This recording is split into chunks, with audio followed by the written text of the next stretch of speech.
Matapos gampanan ng iconic character ni Bubble sa kapamilya sereng Batang Quiapo, ibinahagi ni Ivana Alawi na magkakaroon siya ng bagong teleserye at pelikula. Mukhang totoo naman ang pahayag ng kampo ni Ivana Alawi na kaya nag-goodbye na ang sexy actress vlogger sa FPJ Batang Quiapo bilang Bubbles ay dahil marami siyang mga dapat gawin. Bukod nga sa busy ngayon si Ivana sa pagbablog, ay marami rin siyang endorsement na inaasikaso.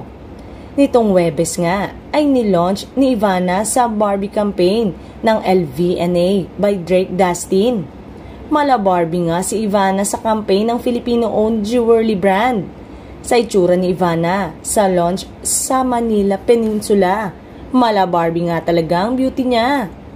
Ang maganda pa, franchise si Ivana ng LVNA by Drake Dustin. Kaya nga, bukod sa pagiging endorser, negosyo rin talaga ni Ivana ang nasabing produkto. Samantalang, mismong si Coco Martin naman ang nagpatunay na hindi totoong nagpasaway at umaattitude si Ivana Alawi sa shooting ng Batang Quiapo. Sa katunayan, talagang ikinalungkot daw ng teleserye King ang pagkawala ni Ivana sa kanilang teleserye dahil alam niyang minahal na ng manood ang kanilang tambalan.